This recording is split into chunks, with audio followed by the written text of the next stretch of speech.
How to make notes. Okay, तो notes कैसे बनाते हैं, क्योंकि यार देखो नोट्स का सिग्निफिकेंस ना बहुत ज़्यादा है। आप जैसे ये मूवमेंट्स ऑफ ओशन वाटर ले लो, ये करीब करीब 1 पेज, 2 पेज, 3, 4, 5th पेज, तो ये इतना बड़ा डॉक्यूमेंट है एक टॉपिक का, and you have to read it like in 10 minutes और 20 मिनट्स। तो आपको याद उतने बार इसको पढ़ना होगा, एंड पढ़ना तो है ही क्योंकि हर बार आपको नई चीज़ें मिलेंगी। लाइक मैं भी यहाँ पे सेकंड रीडिंग करने ही आया हूँ, ये फर्स्ट टाइम में मेरा नोट्स है, and I will show you कि कैसी चीज़ें बनानी चाहिए, क्योंकि ये पूरा 2 पेज में ख़त्म हो गया है। That's it. अब इसमें हो सकता है बहुत सारी इन्फॉर्मेशन मैंने नहीं डाली होगी, क्योंकि ऑब्वियस है ना कि इस एक पैराग्राफ को अगर मेरे को एक लाइन में लिखना है तो मैं क्या लिखूँगा, वो चीज़ है ना। तो वैसे ही सारी चीज़ों का क्रक्स निकाल के लिखा गया है।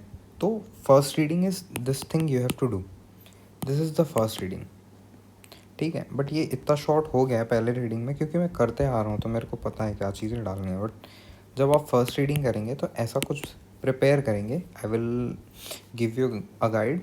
लाइक हम ये पढ़ेंगे, फिर देखेंगे कि इसमें कैसे वो चीज़ रिप्रेजेंट की गई है, क्या चीज़ें छूट रही हैं, क्या चीज़ें नहीं, तो वो हम यहाँ पे ऐड करते जाएंगे जो छूट रहा होगा।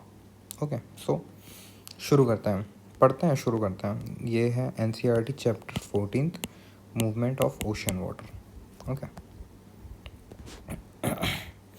the ocean water is dynamic. Its physical characteristics like temperature, salinity, density, and external forces of the earth, of the sun, moon, and the winds influence the movement of ocean water। ठीक है, ये क्या बोला कि ocean water जो है वो dynamic है।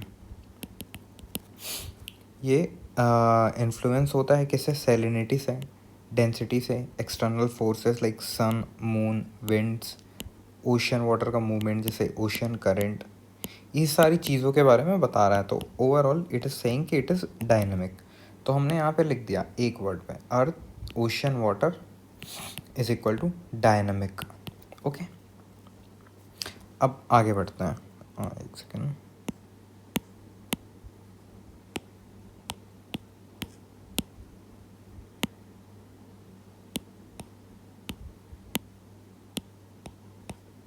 ठीक है। Okay, influence the movement of the ocean water, हमने यहाँ तक के देख लिया है। नाउ अब जो है, the horizontal motion refers to ocean currents and waves. Horizontal motion क्या बता रहा है, ओशन करंट एंड वेव। तो यहाँ पे horizontal is equal to wave oblique current. इतना लंबा लिखने का ज़रूरत क्यों है। The vertical motion refer to tides, vertical is equal to tides, that's it. Ocean currents are continuous flow of huge amount of water in a definite direction.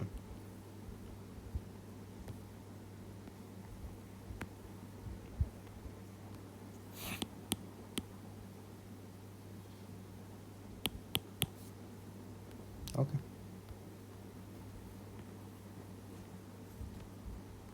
क्योंकि आपको जब कोई नया डेफिनेशन इस टाइप से मिल रहा है, A dot two dot, ocean currents are continuous flow of huge amount of water in a definite direction, ये आप निकाल के रखो ना अपने लिए।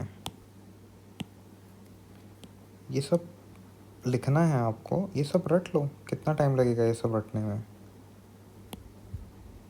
सिंपल डेफिनेशन, कोई भी पूछा what do you understand by ocean currents, अब बोलोगे क्या लहर है, ये है, वो है, नहीं। These are continuous flow of huge amount of water in a definite direction, definite direction, perpendicular, definite. तो यही बात आपको ध्यान रखनी है NCERT पढ़ते हुए। अभी हमने सिर्फ 4 से 5 लाइन पढ़ा है, एंड हमारा एक लाइन में, 2 लाइन में इन दिस ईयर ख़त्म हो गया।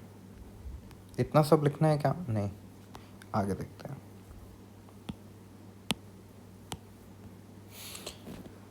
Waves are the horizontal motion of water. Water moves ahead from one place to another through ocean currents, while the water in wave does not move, but the wave train move ahead. Okay. The vertical motion refers to rise and fall of water in ocean and sea. Okay.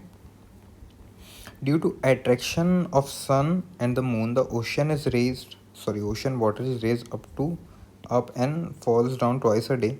The upwelling of cold water from subsurface and sinking of surface water are also form of vertical move के बताया है कुछ चीज़ें कि हाँ ये है ये होती हैं। तो हमने क्या देखा, हमने यहाँ पे देखा पहला चीज़ तो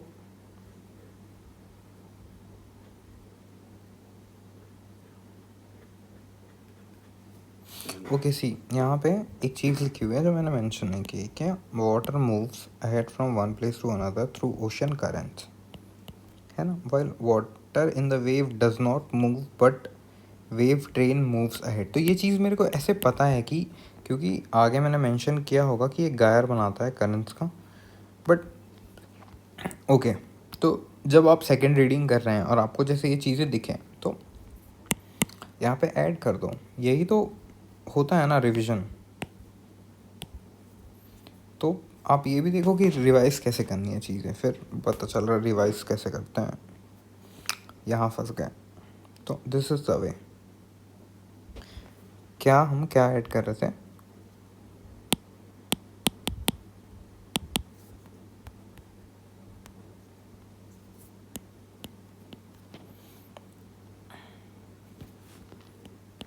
तो इसमें वाटर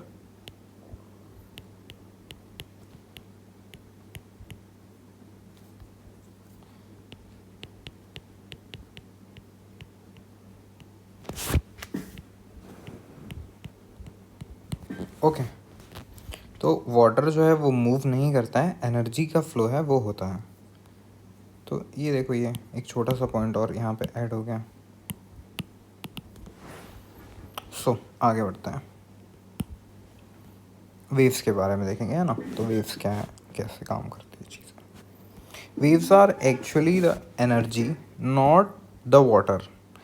हमने अभी ये चीज़ देख लिया कि वेव्स क्या है भाई, वाटर मूव नहीं करता है, एनर्जी मूव करती है। तो these are not waves water, these are just wave which move across the ocean surface. हाँ obviously water particle only travel in small circle as wave passes. Wind provides energy to the waves. Wind cause waves to travel in the ocean, blah blah blah blah blah।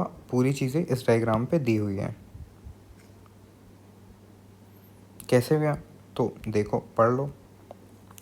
Wind cause wave to travel in the ocean and energy is released on the shorelines। तो यहाँ पे हमने लिखा है कि water particle travels in circle and as reaches shore due to friction। तो यहाँ पे इसका एनर्जी जो है वो रिलीज़ हो जाता है शोर लाइंस पे, तो जो वेव्स हैं वो वहाँ पे जाके ख़त्म हो जाती है, बंद हो जाती हैं।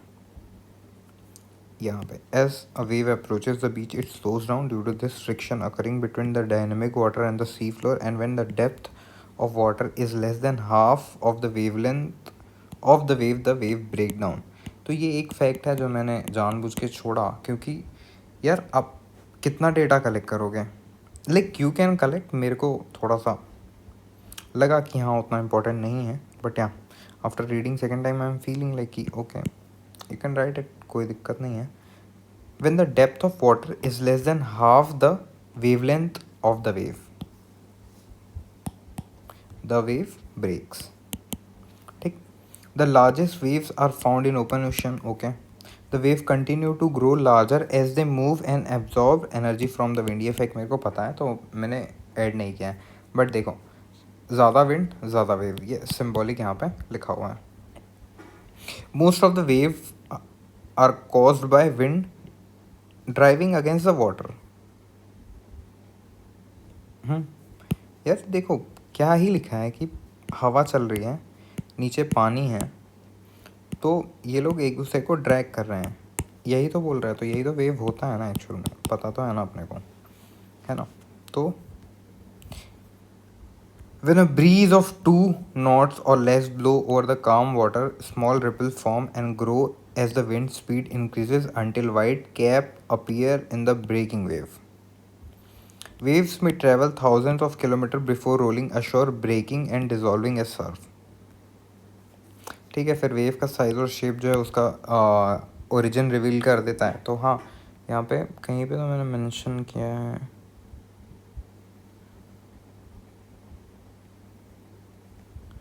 यार हाउ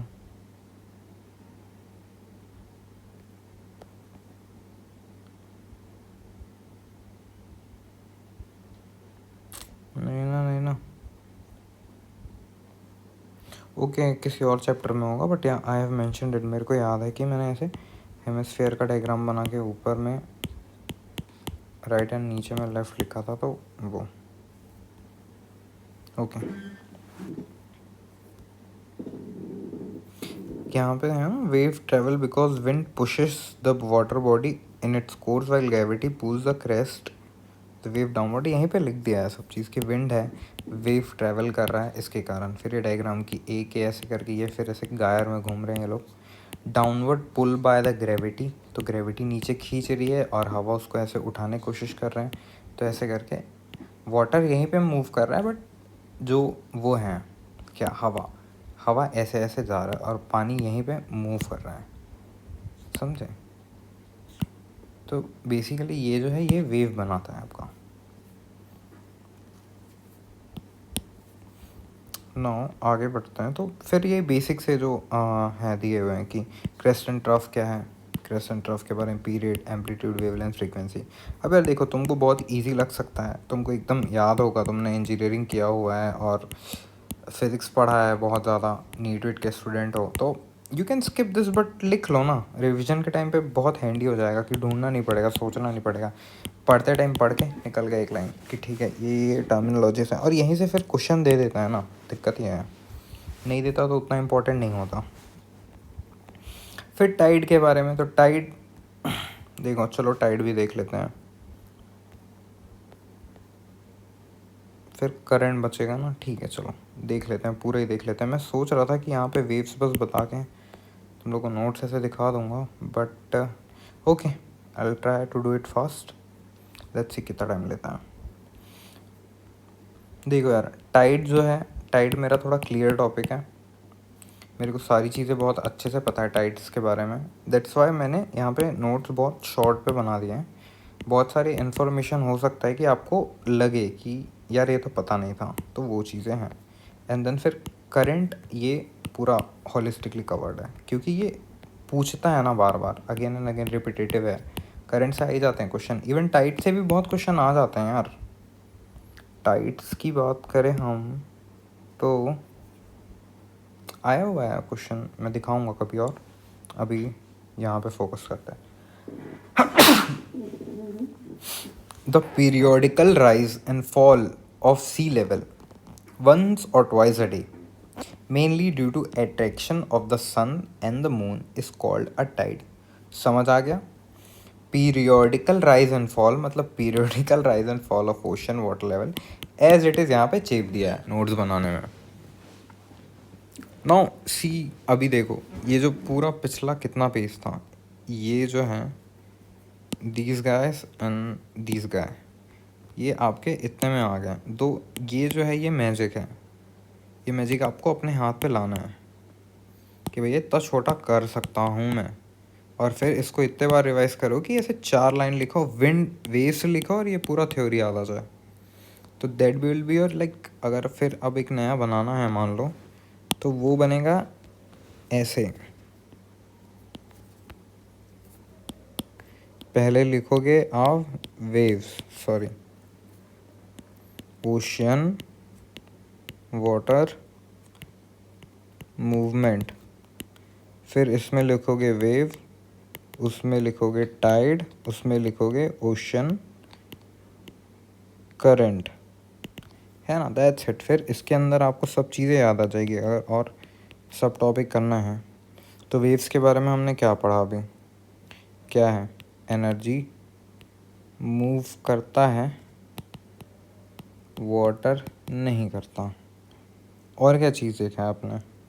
हमने फिर क्रेस्ट ट्रफ के बारे में चीज़ें देखी, बात की, वेव के साइज़ के बारे में and all sort of thing. तो ये सारी चीज़ें देखो आप, या तो इसको शॉर्ट करके यहाँ पे मैं, क्योंकि स्पेस नहीं है, अगर हम इसको इधर से ऐसे बड़ा करके लिखें तो ये पॉइंटर्स में डाल दो यहाँ पे सारे नाम, बस कितना जगह लेगा ये।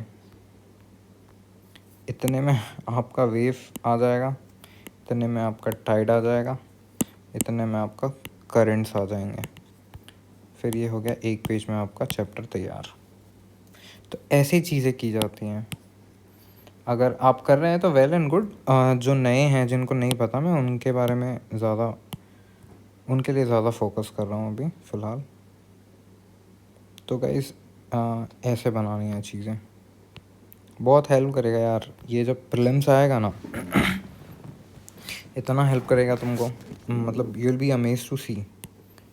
अभी देखो ना, तुम इसी को लेके प्रिंट आउट करवा लो और ये यूज़ करो ये इस टॉपिक्स के लिए, देखना कितना हैंडी हो जाएगा तुमको। नाउ हाँ, टाइड्स पे थे हम। तो टाइड पे देखो यार, ये जो भी लिखा हुआ है सारी चीज़ें आप एनसीईआरटी निकाल के पढ़ लीजिएगा, या तो है तो अभी पढ़ो साथ में। तो बेसिकली मेरे को क्या चीज़ दिखा इसमें, ये डायग्राम,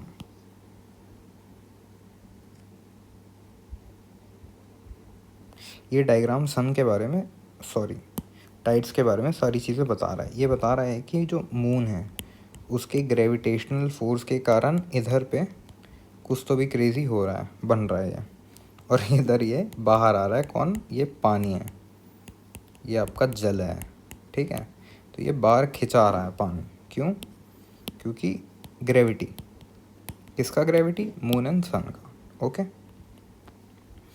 मून एंड सन का ग्रेविटी अर्थ एंड ये कुछ तो भी क्रेजी खिंचा रहा है, gravity bulge towards moon. Okay, second figure जो बोल रहा है वो बोल रहा है कि देखो भैया, मून सन तो ठीक है, लेकिन अर्थ अगर रोटेट कर रहा है ओके, अगर ये रोटेट कर रहा है तो भाई ये इधर तो भी सेंट्रीफ्यूगल फोर्स देगा ना, एंड दैट इज़ वाई इधर भी एक बल्ज निकलता है क्रेजी सा। तो ये दोनों कंबाइन होके ऐसे क्या बनाते हैं? टाइड बनाते हैं। दिन में कितने बार आएगा ये? दिन में 2 बार आएगा। तो अगर 2 बार होगा तो कौन सा टाइप का टाइड होगा? तो फिर ये 2 highs and 2 lows is semi diurnal, diurnal जो भी, ठीक है। और ये फिर एक बार होगा दिन में, और फिर मिक्स, तो फिर मिक्स होगा। क्या है ये? फ्रीक्वेंसी बेस्ड क्लासिफिकेशन ऑफ, ये सब आता है एग्ज़ाम पे, लोग डरते रहते हैं। क्या है? सिंपल है ये प्रोसेस जो है। दिन में 2 हाई 2 लो दे रहा है ना, क्या दिक्कत है? अब अगर इसी को हम पोजीशन बेस पे देखेंगे तो सन, मून और अर्थ अगर सेम लाइन पे हैं तो वो स्प्रिंग टाइड हो जाएगा। अगर परपेंडिकुलर है तो न्यूप टाइड हो जाएगा। कितना बड़ा बात है ये। टाइड टाइड समझ नहीं आ रहा, टाइड समझ नहीं आ रहा। टाइडल करंट क्या है? तो जो टाइड है, अगर चैनल हो गया बिटवीन द आइलैंड और into the bay and estuaries, they are called tidal current. Tide through channels estuary tidal current लिखा हुआ है। अब यहाँ पे ये सर्जेस हैं, है ना। यहाँ पे दिमाग अटका था आपका कि भैया ये क्यों छोड़ दिया सर्जेस। तो movement of water caused by meteorological effect called surges. मेरे को पता है ये, तो मैंने नहीं लिखा है, मैंने एब जानबूझ के ढूंढ के लिखा है कि एब के बारे में पता होना चाहिए, बिकॉज यार एब। फिर यही बता रहा है कि पेरीहीलियन क्या होता है, एपीहीलियन क्या होता है। तो एनसीईआरटी का 6th क्लास पढ़ो, फिर बहुत छोटे छोटे कॉन्सेप्ट से क्लियर हो जाएंगे। पेरीजी, एपोजी, ये सब के बारे में बात किया भाई। नीप टाइड क्या है, स्प्रिंग टाइड क्या है। Now coming to the currents,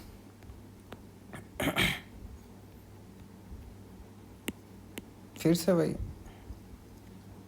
अपना पुराना वाला डेफिनेशन, ठीक। Ocean currents are influenced by 2 type of forces. Crazy. Primary force जो है वो है हीटिंग बाय सोलर एनर्जी, देखेंगे विंड, ग्रेविटी, कोरियोलिस। हीटिंग ठीक है। उसके बाद द क्लॉस ट्रांसफर, विंड के बारे में बात किया यहाँ पे, फ्रिक्शन के बारे में बात किया यहाँ पे, ग्रेविटी के बारे में, कोरियोलिस फोर्स के बारे में, ठीक है। और फिर दीज आर लार्ज एक्यूमुलेशन को गायर्स के बारे में बात किया, and this produce large basin on, okay got it. फिर differences in water density affect vertical mobility of ocean current, okay. Water with high salinity denser than the with low salinity, okay okay okay. Water tend to sink, वो नीचे जाता है, rise होता है तो एक slow form होता है जिसकी वजह से करंट बनता है, ठीक है। Cold water ocean current occur when cold water at pole sinks slowly and moves toward the equator. Warm water current travel out from the equator along the surface flowing toward the pole replacing the sinking cold water. तो ये क्या बोला, ये गायर कैसे बनता है उसके बारे में बात कर रहे हैं अभी। जो मैं हंस क्यों रहा था अभी, देखो इसने बोला कि primary forces that initiate the movement of the water and secondary forces that influence the current to flow. तो ये सेकेंडरी फोर्स के बारे में ब्रीफ नहीं किया इन्होंने, या मिक्स कर दिया दोनों को। तो ये जो इशू रहता है एनसीईआरटी में, ये छोटे छोटे चीज़ें हैं कि आपको नहीं मिलती हैं, but these are like excellent books, trust me. अगर आप सिर्फ और सिर्फ एनसीईआरटी करके भी प्रीलिम्स एग्ज़ाम देने जा रहे हो तो आपका बहुत चांसेस है कि हो जाएगा, ईजीली हो जाएगा। So we have written here primary forces, तो हीट बाय सोलर एनर्जी, ठीक। क्या क्या करता है, एक्सपेंड करता है वाटर को, स्लोप ग्रेडियंट बना देता है वो। विंड तो पुश करता है वाटर को सरफेस में, gravity tend to pull downward, vertical, Coriolis fall right in northern hemisphere and left in southern hemisphere. यही मैं ढूंढ रहा था उतना देर से। नौ फिर गायर के बारे में। अब फिर बेस्ड अपॉन लोकेशन, तो सरफेस करेंट्स हैं, डीप वाटर करेंट्स है, surface currents are 10% upper 400 metre में, दीज आर 90%। एंड मूवमेंट्स के बारे में अगर बात करें ओशन करंट्स के, तो टेम्परेचर ज़्यादा से टेम्परेचर लो की तरफ आता है, सैलिनिटी लो से सैलिनिटी हाई की तरफ जाता है, हाई प्रेशर से लो प्रेशर की तरफ विंड जाएगा, तो विंड के साथ पानी भी जाएगा, गुड।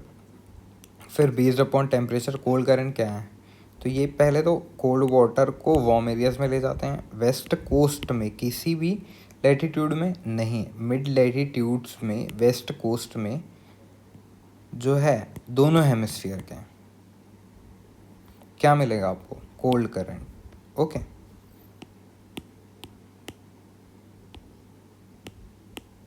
मिड लैटिट्यूड्स दोनों हेमिस्फीयर के वेस्ट कोस्ट पे कोल्ड करंट, ईस्ट कोस्ट पे हाई लैटिट्यूड्स पे नॉर्दर्न हेमिस्फीयर में, पे हाई लैटिट्यूड्स के नॉर्दर्न हेमिस्फीयर में वार्म वाटर लाते हैं कोल्ड एरियाज पे, ईस्ट कोस्ट कहाँ पे, मिड और लो लैटिट्यूड एट बोथ हेमिस्फीयर। तो इस साइड पे, इस साइड पे, इस साइड पे आपको मिलेंगे, क्योंकि वो वेस्ट में कोल्ड था तो उसके ईस्ट में वार्म ही रहेगा ना, और वहाँ पे ईस्ट में कोल्ड था तो वेस्ट में वार्म रहेगा, कॉमन सेंस। तो ऐसे अब ये सब कुछ छूट तो नहीं रहा है, तो यार देखो यहाँ पे वार्म करंट कोल्ड करंट के बारे में बात किया, वही चीज़ है। फिर in northern hemisphere they are found at west coast, ये हम लास्ट वाले पे लाइन पे आ गए, इतने छोटे से लाइन पे ये सारी डिटेल्स दी गई हैं। फिर major ocean currents, this is the वो इफेक्ट्स ऑफ ओशन करंट मैंने यहाँ पे नहीं डाला है क्योंकि कॉमन है कि करंट्स क्या काम करेगा, बहुत ऑब्वियस सा हो जाता है और पढ़ा हुआ है मेरा ये, तो या I have not done it, but या दिस इज़ द लेक्चर, इतना ही था। एक चैप्टर जो मैंने 2 पेज पे कैसे सम अप किया, वो एक ब्रीफ, आपको अच्छा लगे तो अप्लाई करना, देखना क्या रिज़ल्ट आता है, नहीं तो यार फिर वो बथेरे काम पड़े हैं वो करो, सजाओ धजाओ, हाईलाइट करो, क्योंकि मैं भी करता हूँ ना ये सब चीज़, ये तो मैं आपको दिखा रहा हूँ ऐसे मस्ती मौज के लिए कि यार फाइनल यहाँ पे आना है, कुछ भी करो, नहीं तो भाई देखो कितना सजा सजा के लिखता हूँ मैं। सो या I have done time pass बहुत सारा, बट ठीक है। तो ऐसे ये फॉन एयर मास थ्योरी हो गया, एडमंड हेनले हो गया, these things, Elon लानिना।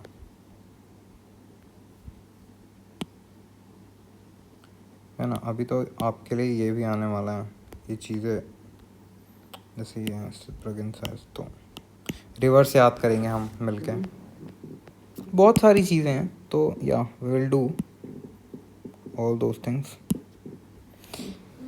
Okay, so thank you.